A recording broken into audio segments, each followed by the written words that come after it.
Fala galera, tudo bem? Luiz Olivieri, vídeo novo no canal. Ou melhor não, um vídeo não, é um quadro novo que nós estamos abrindo aqui no nosso canal do YouTube, também no Instagram, no TikTok, Facebook e todos os outros aí, menos o LinkedIn, chamado Papo de Quinta. Papo de quinta, a pretensão é de... Não sei se serão todas as quintas-feiras, ou uma quinta sim, uma quinta não, ou se só essa também, não sei. Vamos ver semana que vem o que eu vou pensar, né? E é um quadro para falar um pouco sobre assuntos polêmicos aí, que envolvem questões do cotidiano. Para me ajudar nesse trabalho aqui, está do meu lado meu amigo, irmão Renan Besnozai, que é advogado também. Nós trabalhamos juntos e vamos tentar fazer um bate-bola aqui sobre assuntos do cotidiano da nossa vida, né? Para compartilhar com você que está nos assistindo aí, sempre sem muita expectativa, tá? De quinta categoria, os assuntos mais polêmicos envolvendo o direito numa linguagem bem acessível para que você que esteja aí, não seja familiarizado com o mundo do direito, ou para você que é do mundo do direito e não está entendendo nada do que está acontecendo, tem algum lampejo, algum insight aí. Sempre lembrando que esse vídeo ele tem, e como todos os outros aqui do nosso canal do escritório, ele tem um conteúdo informativo, tá? E se alguma coisa que você vê, ouvir aqui, possivelmente se adequar à sua realidade, é muito importante que você procure o seu advogado de confiança, tá? Então, Renan, muito obrigado por ter concordado em participar dessa empreitada. Eu sei que você é tímido pra caramba, não gosta de falar na frente da câmera. Ele brigou comigo, nós brigamos, tivemos uma discussão de relacionamento muito importante aqui, muito acentuada aqui, mas ele topou, por mais que ele seja tímido. E é o que eu falo pra você, Renan, eu também sou um cara muito tímido, mas a gente não pode perder uma oportunidade que temos de nos lançar aí, pra nos superarmos os nossos medos, os nossos bloqueios, os nossos anseios. Então eu te agradeço, meu irmão, por topar aí, participar dessa empreitada. E para falar hoje, o que nós vamos falar, Renan? No nosso bate-papo de hoje aqui. Olá, pessoal. É uma honra, Luiz, por estar presente aqui, por ter me chamado para fazer esse papo de quinta. Hoje a gente vai tratar das questões da discriminação nas relações de trabalho daquele que é acidentado ou que tem uma doença ocupacional. Eu diria que é uma questão hoje muito atual, né? As empresas elas tentam, como a gente vai tratar aqui, de algumas artimanhas na tentativa de fazer com que aquele trabalhador que foi lesionado, que ele tenha no íntimo dele que ele é o culpado por aquelas doenças. E não que a própria empresa da forma da própria atividade em si lesionou ele. É legal quando você fala isso, porque a gente tem sempre que ter em mente uma coisa, cara. Desde os primórdios, o trabalho ele foi visto como um demérito. Trabalhava quem era um objeto. A pessoa que trabalhava, ele era uma coisa. Ele não era um ser de direito. Era o escravo que trabalhava. E o escravo, ele não era considerado como uma pessoa. Seja ele preto, branco, malhadinho, não importava a raça. A gente tem sempre na mente que o escravo era aquele negro que vinha da África, né? Daquele conceito de que havia essa subversão, mas não foi sempre assim, tá? Então, existiram aqueles escravos que o eram por conta da religião, o cara que era de uma religião em detrimento da outra se subjugava aos caprichos de outras pessoas, né? Por conta daquele negócio do rei, o rei mandava que os súditos construíssem as pirâmides do Egito. Não foi assim uma troca, né? Então, assim, contextualizando isso, é que o trabalho como a gente imagina hoje, decorrente do capitalismo, ele não foi sempre assim, certo? Sempre, então, essa premissa de que o trabalho foi penoso, ele já vem de tempos, desde quando a humanidade é a humanidade. Se construiu a humanidade através de pessoas que adoeceram de tanto trabalhar ou morreram de tanto trabalhar. Então, da construção dos grandes monumentos, né? Depois do feudalismo, depois, resumindo muito, tá? Aprendiz, companheiro e mestre, e depois, com o surgimento do capitalismo, quando se passou a ter essa relação de trabalho em troca de algum salário, né? Que vem do sal, né? A expressão salário é que o trabalho era remunerado à base do sal, que era uma coisa muito valiosa antigamente, né? E ainda é. Então, a sociedade foi construída sobre cadáveres de muitas pessoas, muitas pessoas essas que não tiveram nem a oportunidade de escolher se gostariam de trabalhar ou não. né? E aí depois do advento aí do capitalismo, que as coisas mudaram um pouco. E mesmo quando do capitalismo, nos primórdios, ali, aquele capitalismo mais sangrento, começou a haver algum tipo de legislação trabalhista para tutelar as grandes jornadas de trabalho, jornada do trabalho dos menores, das mulheres, com muito sangue, né? A classe trabalhadora, ela batalhou muito para chegar no patamar atual, que não é o melhor, mas não é o pior também, não é, Renan? Sim, até pela questão das leis são muito esparsas. Muitas vezes, o próprio técnico, o advogado, por assim dizer, ele peca muitas vezes na questão do que ele vai, da forma como ele vai atuar no processo. Até por questões a proteção do empregado, ela existe. Porém, ela é muito ampla. Tem a proteção direto na CLT, em leis... no Código Civil, na Constituição, legislação previdenciária, convenções da OIT, é muito esparso, né? É muito abrangente isso daí. E muitas vezes a falha até pelo próprio judiciário, que não tem uma especialização nesse assunto que é a doença ocupacional. E nós vamos chegar lá. E aí, a coisa é a seguinte, olha... como você tem falando aí dessa evolução, brevemente, aí, esse gancho da evolução da legislação e da aplicabilidade ou não dessa legislação das doenças ocupacionais, é muito importante dizer que o volume de doenças ocupacionais ou as doenças do trabalho, que são diferentes, conceitos estão lá na Lei 8.203, para você que é operador do direito vai dar uma lidinha, elas vêm migrando, e mesmo nas relações de trabalho hoje, no cume do capitalismo temperado, pelo menos aqui no Brasil, elas vêm trazendo grandes vítimas para a sociedade. E essas vítimas da doença do trabalho, por conta de uma pressão social, que é o grande ponto, né? Doenças essas que não são apenas aquelas decorrentes dos movimentos repetitivos e da carga de peso, tá? Que fique bem claro que as doenças psiquiátricas são as doenças que mais geram afastamentos previdenciários hoje no Brasil. Nós achamos que são aquelas empresas que geram mais doentes por movimentos repetitivos e carga de peso. Não, né? Os bancos aí estão liderando, né, o ranking de afastamentos previdenciários por conta de doenças psiquiátricas, né? Síndrome de burnout, que é o esgotamento completo pela jornada extenuante de trabalho, metas inalcançáveis, assédios morais no meio ambiente de trabalho e tudo mais. E essas doenças, que é o ponto-chave, elas fazem com que muitas vezes esse trabalhador ele sinta vergonha de ser o portador dessas doenças. O cara, quantas vezes a gente já não presenciou aquela pessoa que chega pra gente acabada, sem, não consegue levantar o braço, não consegue amarrar um cadarço, não consegue limpar o bumbum sozinho, sem ajuda de terceiros, não consegue dirigir um carro, não consegue lavar o cabelo, né? Por quê? Porque ele por aquela vontade de ter uma ascensão profissional ou por aquele medo de perder o emprego, ele se sujeita a fazer determinados trabalhos ou a cumprir determinadas metas, e ele tem vergonha de ir no médico, porque se ele for no médico, ele vai deixar de ser o camisa 10, ele vai passar a ser perseguido, né? E isso pode custar o seu emprego. E como a gente vive numa realidade em que conseguir bons trabalhos não é uma coisa muito fácil, normalmente a gente vai se sujeitando, é como um sapato novo, sempre costumo brincar, né? No começo ele é bem apertadinho, é muito difícil usar, mas na medida que o tempo vai passando, ele vai laceando, as coisas vão ficando muito, muito, muito, muito piores, né? E mais, essas pessoas que chegam nesse nível de doença, eles começam a sofrer piadas, né? Tem alguns apelidos, os mais famosos aí que vocês já devem ter ouvido falar: pé de frango, pena preta, o X nas costas, né? O pouca prática.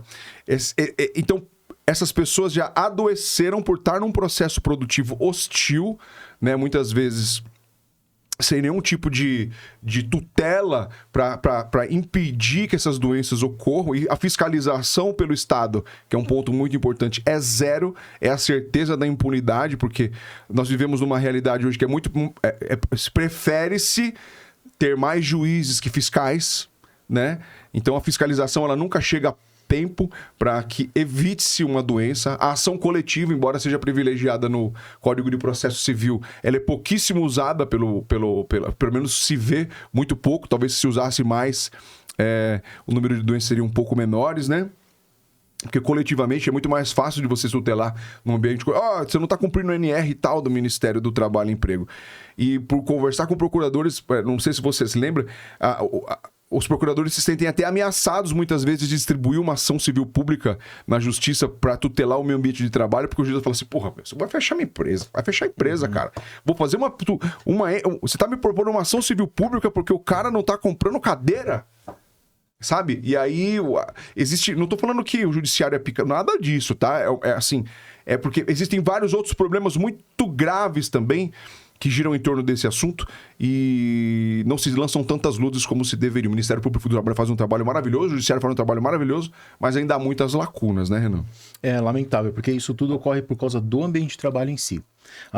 Não é só a chefia que causa esses atos discriminatórios com o empregado doente. Aquele empregado que adoeceu em razão das atividades dele, mas também, como você falou, os próprios colegas de trabalho com deboche, na tentativa, às vezes, até de deixar a pessoa de lado, já prejudica o trabalhador, trazendo o próprio doente em razão de lesão por esforço repetitivo ou algo do tipo que ele já não consegue mais praticar a função como ele exercia antigamente, ele... Partindo desse ponto que ele está sofrendo o deboche dos colegas, está sofrendo... Uma inanição laboral por parte da chefia ou algo do tipo, ele começa a ter os problemas psicológicos. Seja por uma questão de frustração por causa de um objetivo no trabalho, seja por uma questão de frustração na família, porque ele percebe que ele não vai mais conseguir chegar naquele ponto que ele desejava na empresa, e por causa disso ele pode entrar nas drogas, ele pode acabar... O alcoolismo, isso aí... E prejudica toda uma estrutura em razão puramente do que você acabou de falar, porque o Estado não faz uma gerência disso da forma como deveria. Normas existem, mas infelizmente na prática o que a gente percebe é que nada disso é efetivo porque o próprio empregado, a empresa numa tentativa de não ser responsável juridicamente falando, mesmo tendo essas normas, não ser responsável, ela incute na cabeça daquele trabalhador, tornando aqui o que você falou, que traga a vergonha pelo fato dele estar doente, ele sente a vergonha de estar doente, porque na cabeça dele, ele é o culpado disso. Então a empresa, ela já tem toda uma forma... Não é a empresa só, assim, é o mecanismo capitalista que a gente está inserido. Toda a sociedade, ela faz isso. Sim. Se o cara tá afastado... Quantas vezes já aconteceu assim? Você fica afastado pelo INSS porque você tá doente... O que o pai de família na sua idade tá fazendo em casa 11 horas da manhã? A vizinha vai te comer o rabo porque você tá em casa 11 horas da manhã. Esse cara é um desocupado, ele tá em casa lavando o quintal 10h30 da manhã, ou ele tá trabalhando à noite. Ele tá trabalhando. O que esse cara tá fazendo aqui, ou essa moça? Na minha época, isso era de quando isso aconteceria e a pessoa efetivamente se sente menos capaz quando isso acontece, não é verdade? E aí, quando ela se sente menos capaz, aquela máxima de que o trabalho é um mecanismo pelos quais o ser humano ele tem a possibilidade de desenvolver os direitos da personalidade, esvazia. E esse cara, como você falou muito bem, ele começa a sofrer mentalmente muito, de forma acentuada, muito grave.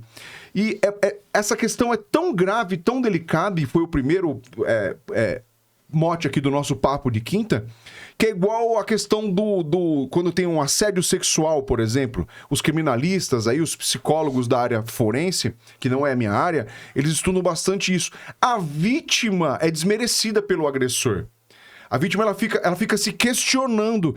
Nossa, será que eu não merecia mesmo ser assediada sexualmente? Puxa, eu tava com aquele vestidinho, cara. Será que eu não sou mesmo isso que o cara tá falando? Porque a vítima deturpa aquela pessoa que tem o problema psiquiátrico, que faz esse tipo de lesão, ela desqualifica a vítima. A minha ex-mulher, ela era doida.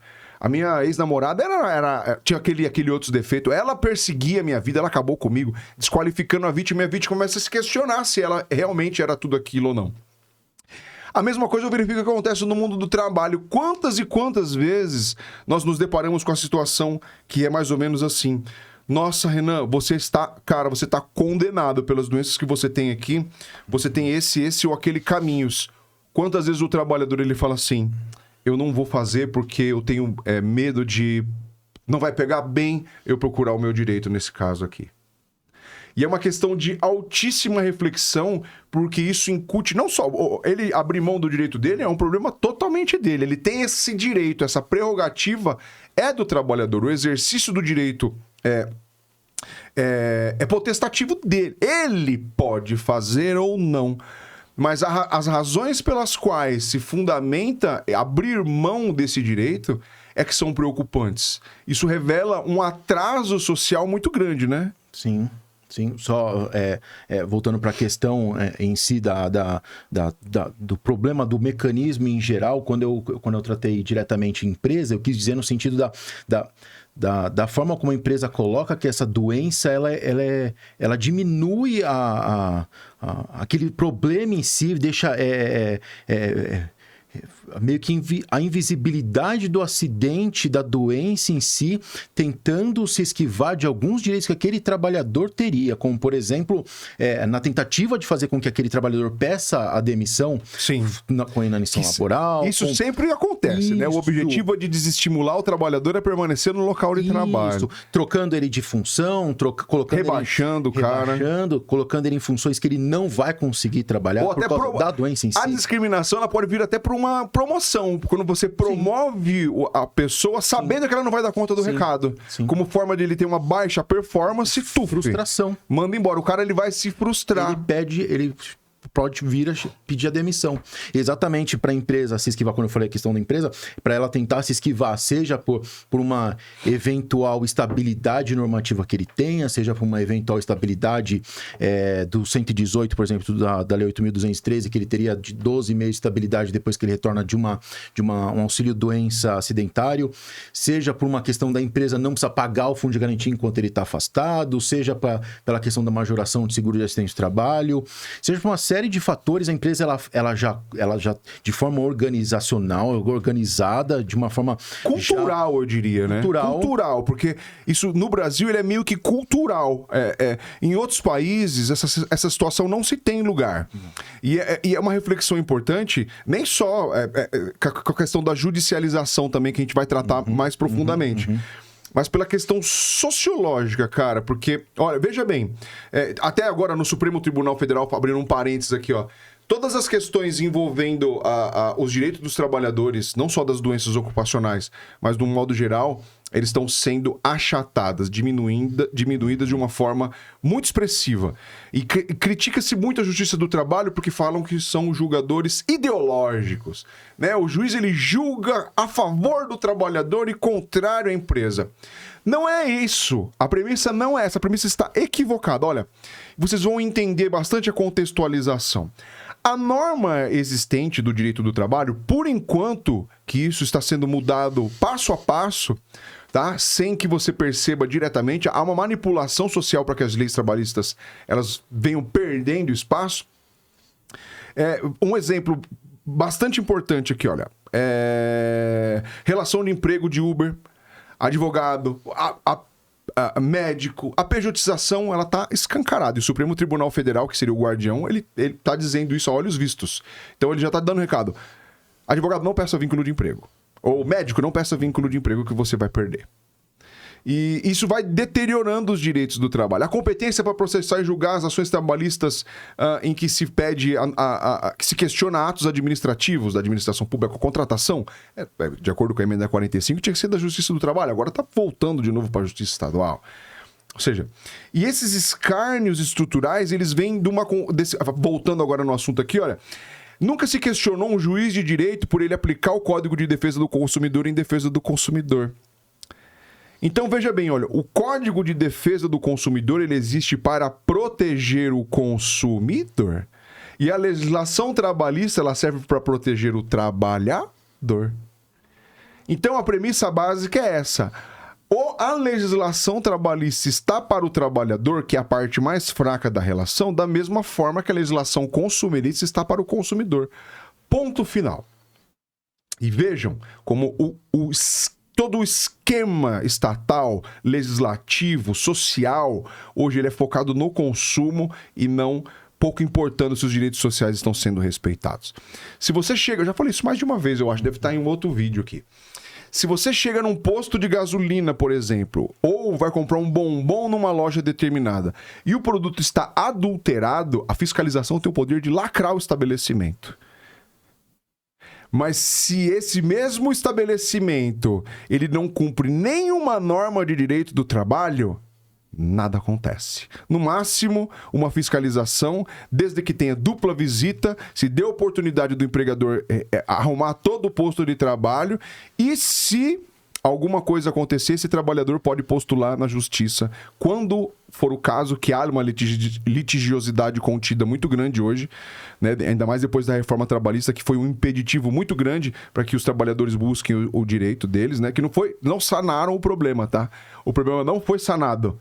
Não foi sanado, não resolveram o problema. A questão trabalhista do descumprimento da norma trabalhista não foi resolvida no Brasil. Ponto final. O que eles fizeram? Impeçam que o cara busque o direito dele. É verdade ou não é? Verdade. A questão toda é a pura necessidade de medidas para proteção da saúde do trabalhador, uma sensibilização maior, seja ela social, institucional, política, para que não chegue nesse ponto. O que é mais impressionante, olha, quando você tem um adoecimento ocupacional generalizado, como acontece, você adoece toda a sociedade, e você sobrecarrega o sistema público de saúde. Você tem uma evasão do meio ambiente de trabalho, uma invalidez desse cara muito precoce. Você vai ter uma pessoa pendurada nos cofres públicos e a sociedade custeando o benefício previdenciário dele por muito mais tempo, né? E sempre lembrando que a doença ocupacional ou o acidente do trabalho, eles são falhas do processo produtivo, em que ao invés de danificar o produto, danificam aquele que o produz.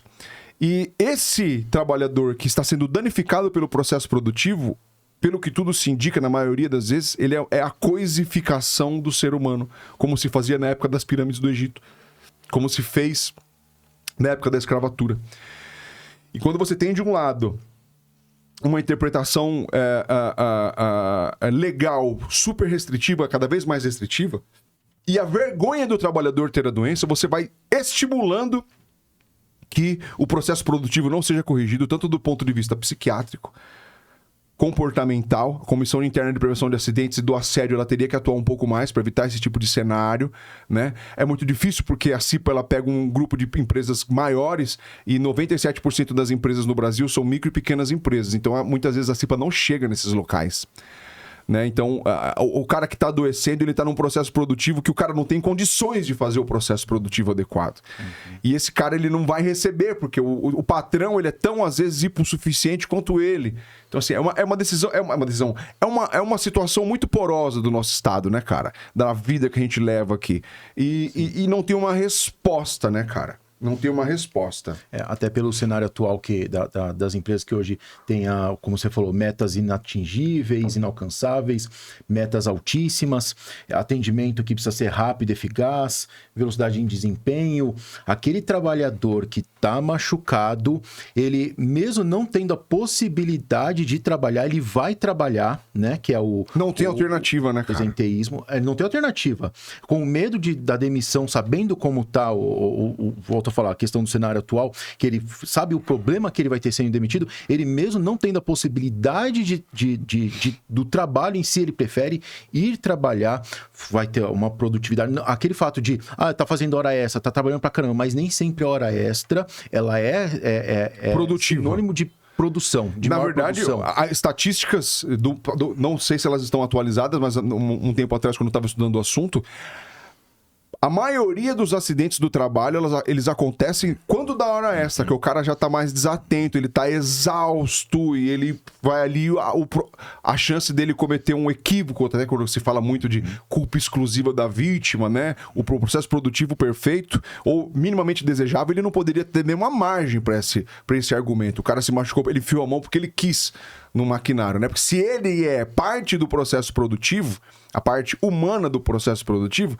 é inaceitável que ele corra algum risco no processo, não é verdade? E, cara, como que essas questões das doenças ocupacionais, elas são tratadas mais ou menos na justiça hoje, cara? Tem uma série de questões em cima disso daí, né? Volto a falar, tem aquela questão de reparação civil, tem questão de reintegração, tem questão de danos morais, seja por assédio, seja pela discriminação em si, seja pela dano própria estético, doença, caso tenha alguma amputação, né? Amputação. O padrão mesmo do que a gente a gente costuma presenciar, é aquela pessoa que chegou ao ponto que ela já não consegue mais exercer aquela atividade para qual ele havia sido contratado. Então, ele tendo a incapacidade, nesse caso, para reparação civil, incapacidade parcial e permanente, ou seja, ele não terá mais escolha, ele não conseguirá mais exercer aquela determinada atividade, seja ela a que foi contratado, ou seja ela alguma outra que ele foi colocado e não consegue mais trabalhar porque aquela atividade lesionou ele. A gente tem a reparação civil, na forma do artigo 950 do Código Civil, do qual ele pode receber uma indenização por causa daquela doença específica que ele não vai conseguir trabalhar. O valor que ele teria para receber vai ser de acordo com aquela incapacitação, podendo chegar até 100%, inclusive. 100% do salário, que é uma coisa horrível, né, cara? Porque, assim, é muito difícil você dizer que a sua moral vai ser calculada de acordo com o salário. Então, se você ganha mais do que eu, sua moral vale mais do que a minha, sua indenização vale mais do que a minha, a sua vida vale mais do que a minha. E é um dado muito importante, pegando o gancho do que você tá falando, cara, que é o seguinte, olha, como é estrutural o negócio? É muito difícil a tarefa do julgador fixar um valor de indenização. E esses percentuais que a gente verifica de incapacidade, a gente verifica nos laudos, né? O médico, perito, em tese perito da justiça, ele deveria ter aptidão para aferir se o cara tá 1 a 99% incapacitado por exercício daquela atividade para a qual ele foi contratado e fixar um percentual. Mas mesmo nos casos em que o percentual é de 100% da incapacidade, essa contraprestação econômica do pensionamento, ou ele paga de uma vez só, ou ele paga de forma parcelada a pensão mensal vitalícia, nunca vai acalentar o organismo daquele trabalhador, porque a energia empregada no processo produtivo e a saúde que ele deixou lá jamais poderá ser devolvida do ponto de vista material. Então, essa indenização, ela vai ser esvaziada de alguma forma, que ele vai gastar esse dinheiro para fazer o tratamento dele, quando não tiver a condenação do empregador no dever de custear o plano de saúde por conta das perdas e danos. E ainda tem uma outra polêmica muito grande, o dano moral na justiça hoje, como ele é fixado, né? Existe um questionamento muito grande, está no Supremo Tribunal Federal, da tarifação do dano moral do artigo 223G da CLT, se eu não me engano, que é outro escárnio, o dano moral tabelado de acordo com o seu salário, parceiro. Se você ganha 1.000 e ele ganha 10.000, a sua moral é menor do que a dele. E isso, particularmente, entendo que é inconstitucional. Porém, qual é o critério que se usa para o julgador fixar o valor do dano moral ou da indenização? Porque os valores das condenações, Ana, você está aqui não me deixa mentir, são cada vez mais ridículos. Nossa, Luiz, você está falando sério? Cara? Porque o cara perdeu um dedo, é 10 pau que você vai ganhar da justiça de dano moral, cara. 10ão. Aí você olha lá em julgamentos análogos do direito do consumidor. Veja bem, sujou seu nome no Serasa em que você não pode comprar porque tá com o nome sujo, o dano moral é de 20 pau. STJ já fixou esse entendimento. Várias vezes, várias decisões. Então, olha, por quê? Porque você não pode parar de comprar, parceiro. Mas não tô nem aí se você tá machucado. Essa é a grande verdade. Quantos casos você vê de pessoas que perdem a vida no processo produtivo e a família ganha 100 mil reais de indenização? 100 mil reais é um valor muito importante no contexto social brasileiro? É. Mas é muito baixo para aquela pessoa que perdeu a vida? É. Então eu não sei a sua opinião, mas eu acho que falta muito tato do Poder Judiciário na hora de fixar uma indenização por danos morais. Eu conheço 2 julgadores, não vou dizer o nome evidentemente, que davam condenações importantes como forma de dissuadir o empregador e forçar ele obliquamente a consertar o processo produtivo. O cara, o julgador, respeitosamente, ele não fica na paróquia. Ou ele é removido por uma questão administrativa. Ele não fica. O cara não fica. Ou ele é promovido, ou ele troca. Não porque tem uma perseguição do tribunal. Obviamente que não. Mas isso fixa na nossa memória, né? Quando tem um cara bom que fala assim, não, esse aqui, meu Deus do céu, olha. E mais um agravante ainda. Você sempre vê as demandas repetitivas, né? Pela falta de atuação estatal no combate à doença ocupacional, ao assédio por conta das doenças ocupacionais, pulveriza a questão. E aí você vê sempre aquele mesmo empregador, ele faz... Quem não sabe que aquele determinado banco ele assedia moralmente os trabalhadores? Por que não há uma ação civil pública coibindo efetivamente esse cara de fazer uma autuação milionária da Receita Federal da União? Não há esse movimento, não se tem notícia, não se divulga nada disso, porque o trabalhador, mesmo com o mesmo pensamento da época das pirâmides, ele é coadjuvante, ele fica sempre coisificado ali no meio do processo produtivo para criar bens de consumo para que esse mesmo cara que deixou a vida no processo produtivo vá lá e tente comprar um produto que ele mesmo fez, né? E é um escárnio, né, cara? É um escárnio. Então, e você tem um lampejo de como serão essas relações de trabalho e o adoecimento no futuro, cara? Como é que você vê isso só aí? uma questão, voltando aqui, que eu acho muito importante. É muito difícil de falar para um trabalhador que ele vai receber 20 mil reais de dano moral e por causa da atividade em si, o trabalho que lesionou ele não consegue mais carregar o filho dele ou o neto dele. Não consegue pintar uma parede, não consegue lavar uma gaiola, limpar uma calçada, ter uma chácara que o cara sonha, né? Sim. De ter quando ele se aposentar. Para aqueles caras que estão no brilho, no supra-sumo aqui do salário, tá? Que a grande maioria, infelizmente, a realidade é bem diferente, né? E ele nunca vai... Ele vai ter uma vida... tá condenado, como eu falei no começo do vídeo, Não pode mais exercer aquela função do qual ele estudou, do qual ele se especializou. O trabalho que era o meio para desenvolver os direitos da personalidade acabou esvaziando por completo a vida desse cara ou dessa moça e vai fazer com que ele tenha uma vida ruim, uma sobrevida ruim. Mesmo ele recebendo benefício previdenciário. Nossa, Luiz, você me conseguiu um auxílio acidente. Caramba, cara, você tá condenado, parceiro. A gente comemora. Pô, você teve um laudo positivo. Que coisa que você teve um laudo positivo. Todas as vezes que a gente até conversa, quando a gente ganha um processo de auxílio acidente, eu converso com o cara pessoalmente para explicar isso pra ele. Olha, parabéns, você está condenado, tá? Então você vai ganhar aqui 3 mil e poucos reais de auxílio acidente, pai. Quem consegue ganhar esse valor e vai ficar doente pelo resto da sua vida. E aí, eu te digo mais, olha, você tem estabilidade no emprego que tá te matando. Parabéns, brother. Vai lá, tô te condenando à morte. Não, se você queria. Se te demitirem, você volta. E se te demitirem, te dão um coringa aqui. Eu não pode. Eu tenho estabilidade. Entendeu? Então, assim, é um absurdo tão imenso, né? A gente e é o sistema se retroalimentando, né, cara? Você não tem uma ação afirmativa que efetivamente coíba esse tipo de cenário, isso alimenta uma fábrica de doentes, né? E por mais que a gente faça um trabalho brilhante na defesa dos interesses das pessoas, por exemplo, quando é o nosso caso, né? Para cada um que tem o seu advogado, tem que procurar o seu advogado. É impossível você trazer a saúde de volta para essa pessoa. Então, e além dele perder a saúde física, ele vai perder a saúde psicológica. Quando ele se deparar com a realidade de que ele está tomando 5, 6, 7 remédios por dia e o convênio dele, depois que ele sair, o convênio vai dar uma pegadinha nele, vai mudar a pólice, vai descumprir, ele vai ter que procurar o judiciário, não vai ter uma resposta efetiva e aquilo vira uma bola de neve e as coisas não andam, né, cara? É muito difícil de falar a questão toda de como será isso no futuro. É um pouquinho difícil de falar como só que a gente imagina algumas coisas, com todo respeito, evidentemente, mas nós...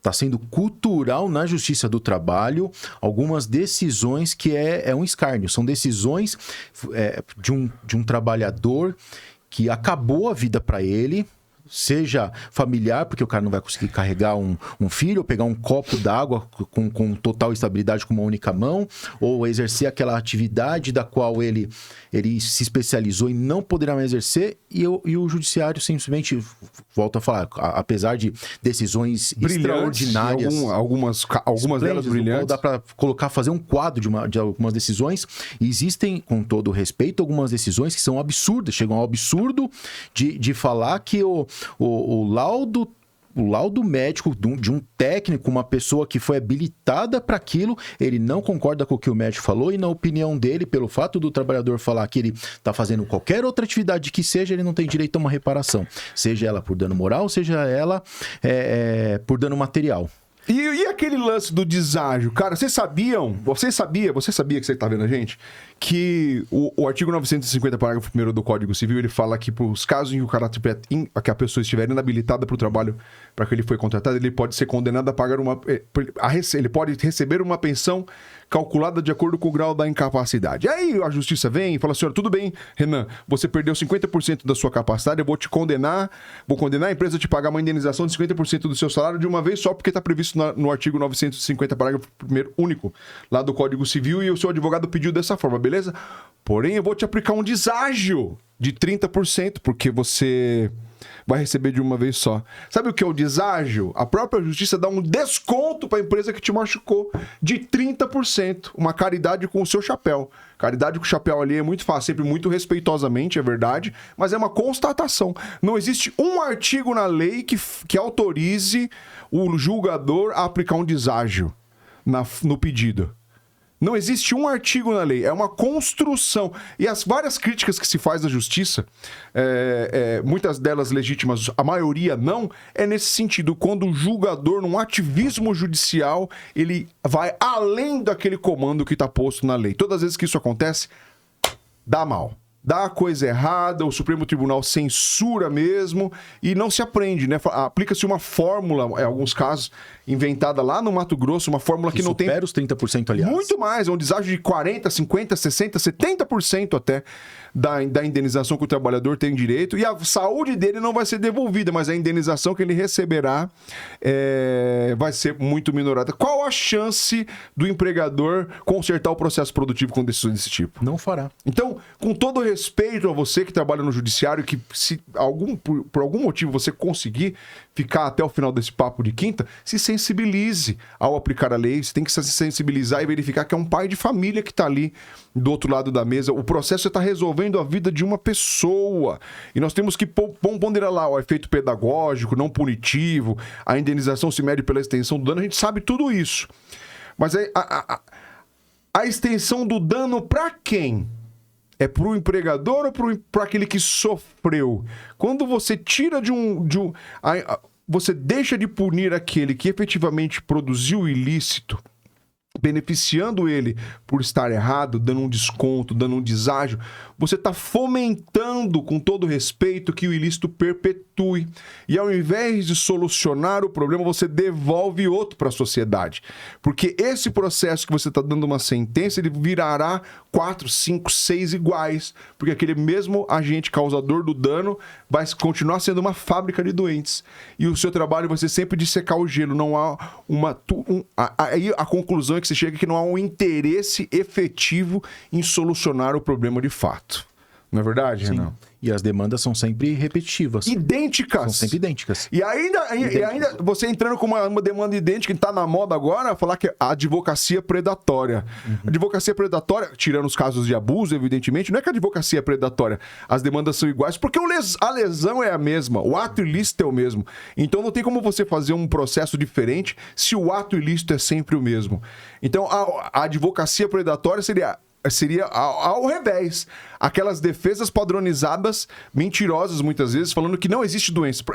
Porque deve ser muito difícil a vida do julgador, porque para chegar na verdade do caso ali é muito complicado, porque você tem que ver quem está mentindo menos, muitas vezes. A boa-fé é sempre presumida, evidentemente, né? Não dá para presumir a má-fé, mas o que se vê é que é uma corrida de obstáculos ali no processo. Todo mundo mentindo. E imagina pro cara ver... Nossa, porque a empresa, por exemplo, assim, olha... eu ranquei o dedo na prensa. A prensa veio, esmagou, arrancou o meu dedo. Vem a defesa e fala, o dedo tá lá. Não, você fala, espera um pouquinho, cara. Como assim o dedo tá lá? Isso não acontece? Não é possível. E aí, o recurso contra texto expresso de lei, cada manobra que você vê, tanto de advogados de autores e réus, nesse cipoal aí, de coisa, e pra ver se pega alguém desacordado ali e cai numa mentira. E quando que é uma pessoa que tá julgando também, ou várias pessoas que estão julgando, a chance do erro é muito, muito presente, né? Talvez por isso que existe um monte de recursos. E é muito difícil pensando assim também por esse lado, né, cara? Ver os fazendo esse trabalho, porque, cara, é tanta coisa que se vê, né, Renan? Sim. Sim. Além de defesas que fala, por exemplo, a questão do dedo que você falou que foi cortado, de defesas que vem falando que o cara colocou o dedo lá porque quis. Porque quis. Já vi isso também. Ele quis colocar a mão na máquina porque ele queria ganhar uma indenização. A piada do presidente Lula até, que falou que... existe uma piada famosa, eu não tô nada contra o presidente, nem a favor, nada a ver, que ele perdeu o dedo propositalmente na época que ele era metalúrgico pra ganhar indenização. Uma coisa folclórica, né? Que eu não quero nem saber se é verdade também, não tenho interesse. Mas é só puxando o gancho na piada. Qual seria a racionalidade de uma pessoa amputar parte do corpo para ganhar uma indenização? Isso seria patológico. Percebendo que o cara tem essa patologia, ele precisa de cuidado imediato, né? Então, cara, assim... O pior de tudo ainda é o valor da indenização. Não, vai ganhar 10, não. E eu acho, no gancho aqui, cara, os rumos dos próximos anos, eles não são dos melhores. Olha, no governo anterior... né, se tinha notícia de que haveria outra reforma trabalhista. O Ministério do Trabalho, que estava ligado ao Ministério da Economia. Antes, eles estavam estudando uma nova reforma trabalhista e foi engavetada, obviamente, né? Veio a reforma de 2017 do governo Dilma Temer, né? Que foi aí um arregaço nos direitos sociais, na minha opinião, para quem só trabalha com isso. Andamos para trás décadas. E agora havia um projeto de nova reforma extinguindo praticamente os direitos dos doentes, especificamente para os doentes. Para aquele empregador que cumprisse, que fornecesse equipamentos de proteção individual ou equipamentos de proteção coletiva, ele ficaria isento de responsabilidade por qualquer tipo de doença ocupacional. Isso era apenas um estudo, não chegou a vingar, né? E o que eu percebo, mesmo no governo atual, alguns dos motes da campanha eram no sentido de que haveria um recuo da reforma trabalhista. Sim. Não se falou. Não. O que eu percebo é que agora estão se aparelhando, o Estado é um governo de vingança. Não tenho nada contra, não quero falar de política aqui, não sou a favor de um nem contra o outro, não quero nem saber disso aí. Mas, para não polemizar politicamente, mas... as preocupações são outras, isso está a olhos vistos, né? E o trabalhador mais uma vez está ficando coadjuvante na parada, né? E a gente fica esperando aquele salvador, né, que venha para resgatar o povo, e a gente não percebe que quanto mais a gente depende deles, né, do Estado, a gente cria esperança nos outros, a gente deixa de assumir as responsabilidades pelas nossas atitudes, né? Então, o prognóstico do direito do trabalho com a inteligência artificial, com a coisificação, com um monte de outras coisas, é que as interpretações do Supremo Tribunal Federal e dos outros tribunais superiores no sentido de cada vez esvaziar essa relação de trabalho baseada no emprego, né? A relação de emprego, empregado e empregador, estão sendo diminuídas cada vez mais. As formas autônomas ou parasubordinadas, como eu diria muito bem o professor Otávio Pinto Silva, que ele foi um precursor dessa questão, o professor lá da USP, um grande abraço, um brilhante professor, ele foi um precursor disso. Lá nos anos de 2009, 2010, 2011, ele já falava disso, de parasubordinação, e ela estava certa e eu estava errado. Na época eu falava, nossa, isso aqui nunca vai colar. Né? Igual o Doce Gusto lá, aquele do café expresso. Nossa, você tinha que colocar uma cápsula para apertar para isso aqui nunca vai dar certo. Estourou, todo mundo tá fazendo. E a mesma coisa acontecia naquela época, ele já antevia esse tipo de relacionamento, esse tipo de relação de trabalho, e eu acho que é uma coisa que veio para ficar. Você vê o Supremo Tribunal Federal afastando qualquer tipo de competência da Justiça do Trabalho para processar e julgar a demanda para a subordinação. Os vínculos de emprego de caminhoneiros, de advogados, de terceirização, tudo estão com as portas abertas, né? Os empregadores aí, as empresas, elas podem terceirizar qualquer tipo de atividade de acordo com o que o Supremo Tribunal Federal está dizendo, não é o que eu tô achando, tá? E o avanço dessas formas novas de trabalho, da uberização, tanto do advogado, como do médico, como do motorista de aplicativo, do entregador de comida, de todo profissional liberal, ele é uberizável. Então as relações de trabalho elas vão piorar. E aí essa é a grande reflexão. Qual é o projeto político que se tem para isso? Então, a gente fica pensando, quem será a próxima pessoa? Acho que falta, sabe? Uhum. Nós estamos vivendo um hiato muito grande do Estado, cara, em que a gente perdeu a identidade. Essa semana você sabia que teve Jogo do Brasil, por exemplo? Não. Você não sabia que teve Jogo do Brasil? Eu não sou um fanático de futebol, nem gosto muito. Meu filho é louco de futebol, mas eu não. Cara, teve Jogo do Brasil essa semana, cara.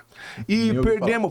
Foi com uma seleção Como que chama a seleção, cara? Gana? Não sei, acho que foi Gana. Perdeu, o Brasil perdeu, porque não tem técnico. Olha só que legal, vou te contar essa história que você vai entender. Parece que é loucura, por isso que é papo de quinta, mas você vai entender onde eu quero chegar. O Brasil não tem técnico. A seleção brasileira não tem técnico. Por quê? Antes, como assim? É inimaginável pensar, pô, o cara ele pararia tudo para ser técnico do Brasil. Hoje não. O Brasil ele tá tão em baixa, a população brasileira tá tão em baixa, na falta dessa identidade, que o treinador que tá lá num time lá da Europa, imagino que, não sei, nem quero saber, falou, olha, eu vou acabar o meu contrato aqui e eu vou pro Brasil só em 2024. Até lá, muito obrigado. O Brasil não tem preparo. Esse timing, essa perda de um treinador nesse ano, ele vai acabar com a seleção brasileira de futebol. E pra gente recuperar o status de pentacampeão, hexacampeão, o que seja, uma geração não será suficiente. Quer apostar comigo uma caixa de bombom, garoto? Eu não. E isso, Luiz, o que isso tem a ver com a questão da doença, com a questão dos direitos do trabalho? Eu não gosto de futebol, mas para as pessoas que estavam lá assistindo o jogo onde eu estava nessa semana, ele tratava o jogo, o torcedor, como se ele estivesse jogando. Poxa, a perda do Brasil no amistoso fez com que a gente não chegasse em determinado lugar. Nossa, nós estamos passando vergonha. O cara, ele se vê ali, a gente se vê ali. Nós nos vemos ali na arena como uma perda da expectativa. E quando a gente não tem nem no futebol, que é uma das coisas mais preciosas do mundo, essa identidade, essa paixão, a gente vai perdendo o conceito e a ideologia de sociedade. A gente vai ficando cada vez mais individualizado.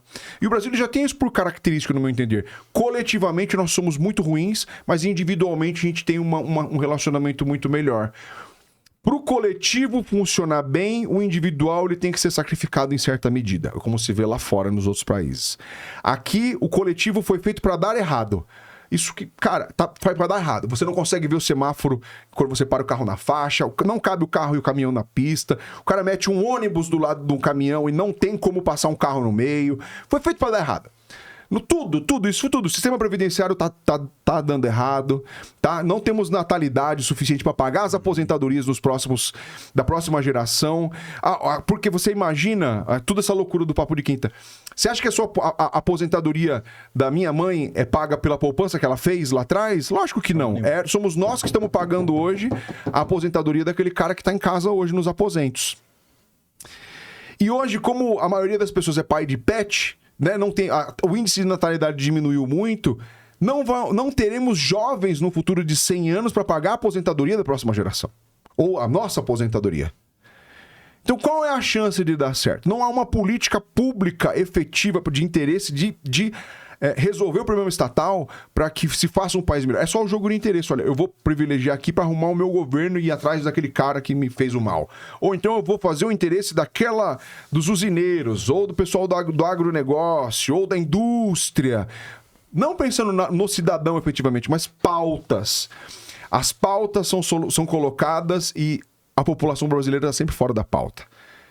Ou na maioria das vezes. Então, é uma constatação, é uma reflexão que se faz, que o caminho ele não é muito legal no futuro. Então, você que está vendo a gente, você tem que começar a valorizar o seu organismo e usar todas as medidas que você tem em suas mãos para evitar o adoecimento. Se você vê que o processo produtivo está te machucando, botão vermelho, aperta a emergência muito respeitosamente, chefe, isso daqui não vai dar. Isso aqui vai me matar. Chefe do banco, essa meta não vai ser possível. É lógico que não é uma coisa fácil. Ou então, se você não quer se identificar, denuncie no Ministério Público do Trabalho. Ou no Ministério do Trabalho, que são coisas diferentes. Procure o advogado da sua confiança para ter uma orientação jurídica. Procure um médico ortopedista para ele passar um tratamento paliativo, um ortopedista ou um fisioterapeuta. Mas não deixe de denunciar, porque é a sua vida que está indo embora, né, Renan? E faltam denúncias nesse ponto. Muitas. Faltam denúncias. A denúncia por atividade incompatível com a sua possibilidade de trabalho não existe. Não existe porque o cara perde o emprego também, né? É muito difícil a situação, é muito difícil, cara. Não se tem uma tutela, né, cara? Não tem uma legislação que abarque. São raríssimas as categorias que tem algum tipo de cláusula de estabilidade. Que é cláusulas essas que estão sendo rasgadas dia a dia. Porque, olha, pra gente já encerrando aqui o papo de quinta hoje, Ana. Você tem que trabalhar até os 65 anos para se aposentar. Ponto final. Se na sua categoria tem alguma cláusula que te dá estabilidade até a aposentadoria, até quando o patrão vai ter que ficar com você no trabalho? Até os 65 anos. Qual a chance da empresa querer ficar com você até os 65 anos de idade? Te digo mais. Se você adoeceu de tanto trabalhar, você vai perder o seu emprego doente. Qual a chance de você conseguir um trabalho machucado? Dificílimo, até pelo fato que as empresas, elas exigem, para esse tipo de trabalho, exigem exames para comprovar que o cara não tem aquela determinada doença.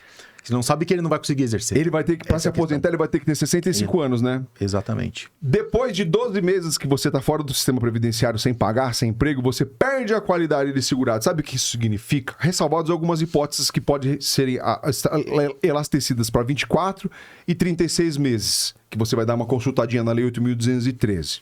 Mas eu vou falar pra você, se você trabalhou mais de 10 anos e tiver um atestado que você tá ferrado, você vai conseguir até 36 meses de manutenção da qualidade de segurado sem contribuir. Passado esse prazo, é como se você não existisse pra Previdência Social.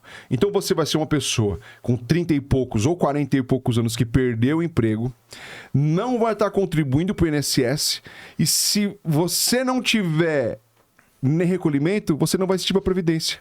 Quem que vai arcar com o custo social desse doente no Brasil? Só puxando um gancho nessa questão que você está tratando agora, aí a gente pode enquadrar aquelas pessoas que aderem a plano de demissão voluntária. Ah, é verdade. Porque se o cara pega um plano de demissão voluntária, que está lá no artigo 477B da CLT, se o coleguinha der um plano de demissão voluntária feito por acordo coletivo entre o sindicato e a empresa, ele vai dar a quitação do contrato de trabalho dele, ele vai pegar lá 100 mil reais, por exemplo. É um puta do dinheiro ótimo. Porém, uma hora acaba. Vai acabar, porque esse cara não teve preparo pra lidar com o dinheiro, pra abrir um negócio. Eu tenho um caso emblemático. O cara, ele pegou um PDV, um caso lá. Eu tinha um sonho, Luiz, era comprar um Ford Fusion. E aí ele comprou o Ford Fusion dele na ocasião, com o valor do PDV, e ele não tinha dinheiro pra pôr gasolina no carro depois, porque o dinheiro acabou. Ou pagar os impostos. Ou pagar os impostos, não tinha dinheiro pra pagar o IPVA. Olha que brilho. E aí é um exemplo brincalhão, que isso é uma brincadeira, um exemplo hipotético, mas isso revela o desprezível. Se a pessoa não tem um preparo para se lançar aqui fora de uma relação de trabalho abusiva, né? Olha como é difícil. O cara ele tem que se preparar para sair do abuso. Você não tem uma psicóloga para te tratar quando você tem um relacionamento abusivo, de um narcisista para você se libertar, o cara que te vitimiza, o cara que te ridiculariza, o cara que te humilha, a mesma coisa pro trabalho. Você tem que procurar um profissional habilitado ou um grupo de profissionais habilitados que te prepare para sair do trabalho e granjear melhores oportunidades. Certo? Renan, então é isso. Não doeu nada. Doeu? Tá suando aí, tá com as pizzas embaixo. Então, gente, esse foi o Papo de Quinta, tá? O nosso primeiro capítulo. Se você tiver alguma sugestão de algum tema para que a gente faça nos próximos capítulos, deixa aqui o seu comentário aqui embaixo. É muito importante pra gente. Não esqueça de ativar o sininho, se inscrever no canal, siga a nossa rede social aqui no Instagram, tá? E mais uma vez, se esse vídeo tratou de alguma questão que porventura se encaixe aí no seu cenário, é importante que você procure seu advogado de confiança, tá? Sempre lembrando que esse é um bate-papo informal, tentando traçar algumas luzes sobre esse cenário tão espinhoso, que é o assunto que nós tratamos hoje. Não tem o caráter de denegrir a imagem de ninguém, principalmente do Poder Judiciário, que tem decisões brilhantes. É só uma impressão numa linguagem bem simples do que acontece no dia a dia. Tá? Espero que esse vídeo tenha ajudado você de alguma forma e que te ajude de alguma maneira. E é isso. Muito obrigado e até o próximo capítulo. Obrigado a todos, até a próxima.